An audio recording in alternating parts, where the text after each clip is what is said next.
Il est amer, Guillaume Kouka. Ce défenseur infatigable du site de Louango revient une nouvelle fois sur les lieux et rien n'a bougé.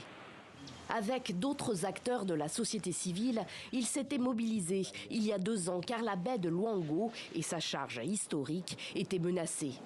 Un projet d'hôtel avait été lancé sur ces terres que beaucoup considèrent dans la région comme sacrées. En 2021, les autorités congolaises alertées avaient réagi, interdit tout projet immobilier et promis de valoriser enfin le site qui est aussi menacé par l'érosion des sols. Selon Guillaume Kouka, en 100 ans, la mer a gagné quasiment 100 mètres sur la côte. Mais aujourd'hui, la baie de Louango est toujours livrée à elle-même.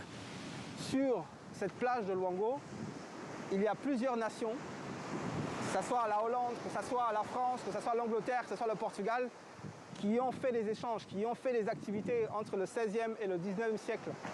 Donc ce n'est pas un site congolais.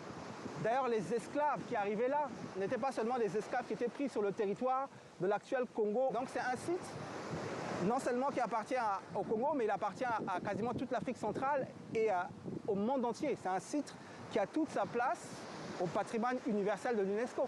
Il est en train de disparaître et on ne réagit pas. L'indifférence continue donc de prévaloir aussi bien au niveau local que national. Louango se trouve dans le département du Kwilu, à une vingtaine de kilomètres de Pointe-Noire. Félix Moé-Poati connaît bien la baie. Il est marin et aussi un descendant du roi de Louango.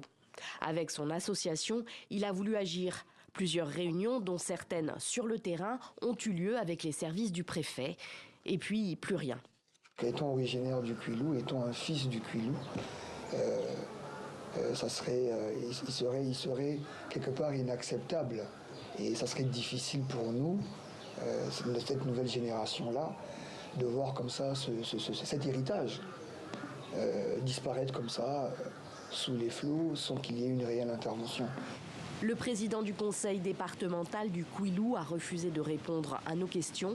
Du côté du ministère du Tourisme, on continue d'assurer que la préservation et la valorisation du site de Louango restent un objectif fort de l'État congolais et notamment du président.